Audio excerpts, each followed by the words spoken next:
Salut à tous, je suis très heureux de vous retrouver sur le plateau de C'est quoi un ingénieur pour un nouveau numéro. Alors j'ai envie de commencer cette émission par quelques chiffres clés sur les femmes ingénieures aujourd'hui en France, en commençant par le lycée d'abord. En classe de terminale scientifique, 45% des élèves sont des jeunes femmes, une quasi-parité donc qui se perd très rapidement dans le supérieur. Ainsi, en école d'ingénieur, des formations de haut niveau scientifique, on ne retrouve plus que 30% d'étudiantes. Et parmi les ingénieurs en poste aujourd'hui, seuls 22% sont des femmes.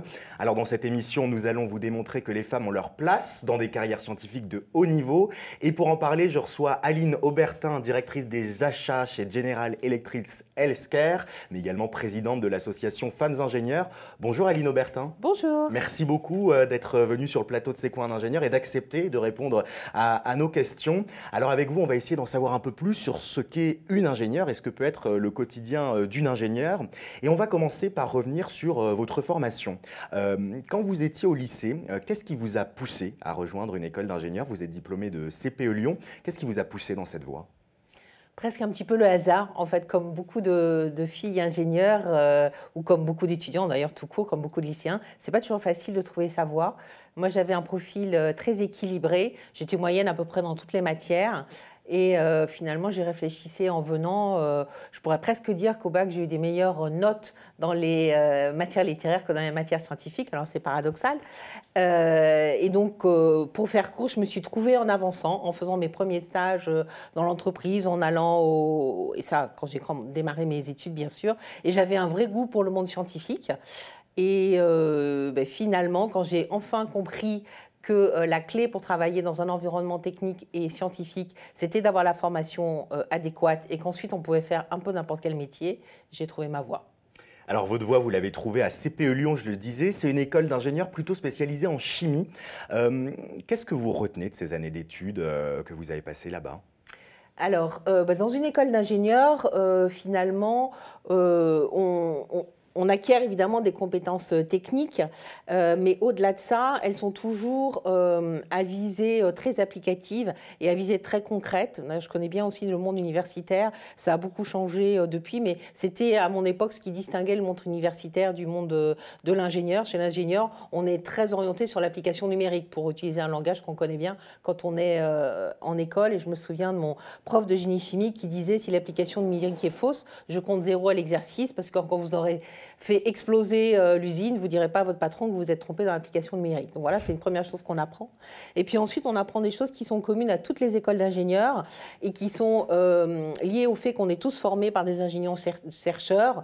Donc ça va depuis faire un benchmark, regarder la réalité avant de démarrer. Ça va depuis être capable de faire une analyse exhaustive puis une synthèse, faire des pilotes, donc des essais, des expériences, faire de l'analyse de risque, travailler en équipe. Enfin, la liste pourrait être longue, mais finalement, au bout de X années, peut-être bien 30 ans d'ailleurs, voilà.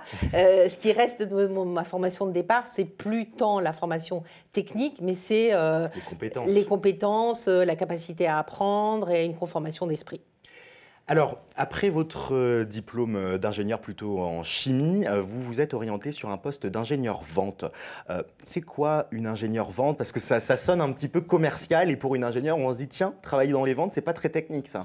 Voilà, alors on n'y pense pas beaucoup, mais il y a un bon quart des ingénieurs qui exercent des fonctions auxquelles on ne penserait pas pouvoir trouver une ingénieure, donc des fonctions qui n'ont pas une connotation technique évidente. C'est un peu une spécificité d'ailleurs de la France, où la formation d'ingénieur conduit à tout type de métier. C'est un peu moins vrai dans d'autres pays où un ingénieur, c'est quelqu'un qui fait de l'ingénierie la plupart du temps. Chez nous, c'est très exhaustif, et en fait, il y a tout un tas de domaines techniques où on ne peut pas exercer soit des carrières marketing, soit des carrière vente, si on n'a pas la compétence technique de base. C'est extrêmement simple, sinon on ne comprend pas son client en fait. Il vous parle un langage qu'on est incapable de comprendre, et moi j'ai beaucoup travaillé, avant d'être dans la santé, ce que je suis aujourd'hui chez JLK, j'ai beaucoup travaillé dans les biotechnologies, donc des domaines extrêmement pointus techniquement, et j'avais besoin de ce background technique pour être en capacité de comprendre tout simplement le produit que j'étais en train de vendre, donc j'étais en train de marketer. Alors aujourd'hui, vous le disiez, vous êtes directrice des achats chez General Electric Medical System. En quoi va consister ce poste? En quoi consiste ce poste au quotidien? Alors, mes équipes gèrent les fournisseurs de pièces détachées dont on a besoin pour assurer la maintenance des équipements qui sont vendus par General Electric. Donc tout le monde connaît les équipements biomédicaux, hein, ça va de l'IRM au scanner, en passant par l'échographe, le mammographe ou tout simplement la table de radiologie. Ce sont des investissements lourds pour les hôpitaux et pour les cliniques, donc des gros investissements. Et c'est inconcevable de ne pas être en capacité de les maintenir et de continuer à les utiliser pendant une période de temps suffisamment importante. Ça paraît simple, mais nos équipements sont de plus en plus technologiques. Il y a de l'électronique partout. Donc regardez la durée de vie de votre ordinateur, la durée de vie de votre téléphone. On est face à ces mêmes problématiques. Donc vous acceptez de changer votre ordinateur ou votre téléphone tous les 3 ou 5 ans. Quelqu'un qui a mis 800 000 à 1,5 million dans un équipement biomédical, on ne va pas pouvoir lui dire au bout de 3 à 5 ans, désolé, la technologie a évolué et on n'a plus de pièces détachées, changez donc votre équipement. Ça ne marche pas. Donc finalement, mes équipes, elles ont deux grands rôles. Le premier, c'est d'assurer la continuité de la disponibilité des pièces détachées dont on a besoin partout dans le monde pour maintenir les équipements biomédicaux. Pour vous redonner un ordre de grandeur, ça représente plusieurs milliards de dollars de chiffre d'affaires pour General Electric. Donc c'est un gros enjeu. Des sommes conséquentes. Voilà, c'est un gros enjeu business. Et l'autre volet, c'est bien sûr de faire ça à moindre coût.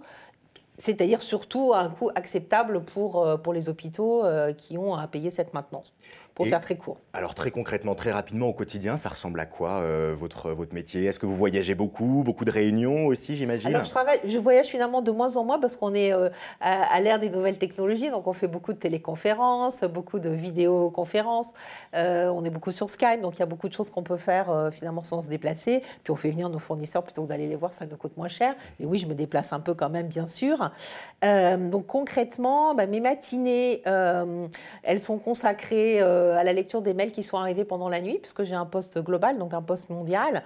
Donc quand j'arrive le matin, il y a tout le travail des Américains de la fin de journée qui est dans ma boîte mail.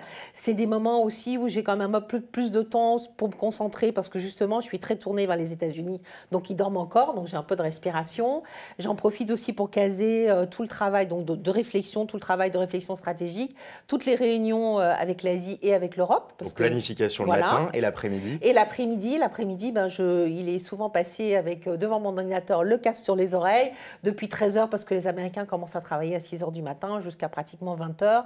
Et là, je suis beaucoup en réunion à distance. Donc une journée remplie. Oui. Alors en parallèle de ce quotidien déjà très chargé, vous êtes présidente de l'association Femmes Ingénieurs. Très rapidement, en quoi consiste cette association?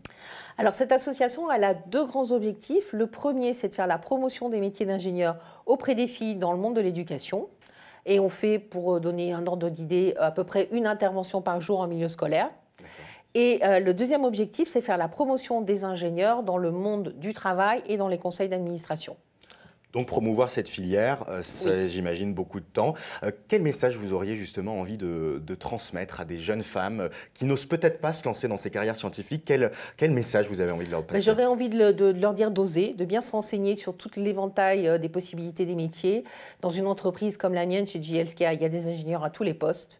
Il y a des ingénieurs en finance, il y a des ingénieurs en RH. C'est pas là forcément qu'on les trouve le plus, mais c'est possible. On peut aller d'un métier à l'autre. Donc c'est beaucoup de métiers possibles, beaucoup de variétés, la possibilité de changer de métier plusieurs fois dans sa carrière, pas de monotonie, la possibilité d'équilibrer sa vie personnelle et sa vie professionnelle. J'insiste parce que souvent on croit l'inverse. Moi j'ai des collègues qui par exemple ont choisi de travailler en production quand elles avaient des enfants en bas âge, parce qu'en production les horaires sont fixes et on les connaît, donc on n'a pas de mauvaise surprise. De réfléchir au fait que c'est des carrières qui vont leur permettre d'avoir des revenus relativement confortables. C'est aussi important pour concilier vie personnelle et vie perso et pro, pardon. De penser que de toute façon, elles vont se former tout au long de leur carrière, donc elles pourront rebondir. De penser aussi que cette formation de base, c'est la clé d'entrée dans le monde technique et technologique. Et pour finir, de penser que les entreprises cherchent désespérément des femmes ingénieurs. On ne manque pas d'ingénieurs en France, mais on manque d'ingénieurs ES. Et donc, il y a une grosse demande. Donc moi, quand je vois des filles s'entasser dans des filières où on sait qu'il n'y a pas d'emploi, alors que je sais que chez les ingénieurs, il y a quasiment le plein emploi, on est à 5% de taux de chômage, c'est rien du tout, ça vaut le plein emploi. Donc le message à toutes les jeunes femmes, lancez-vous, allez-y. Et ça sera le message de conclusion de cette émission. Merci beaucoup Aline Aubertin d'être passée par le plateau de C'est quoi une ingénieure. Et merci à vous d'avoir suivi ce nouveau numéro. Je vous propose de retrouver cette émission sur demain.fr et mcetv.fr. Toutes les infos sur Femmes Ingénieures, c'est femmes-ingénieures.com. Et puis je vous dis à très bientôt pour une nouvelle émission ici même.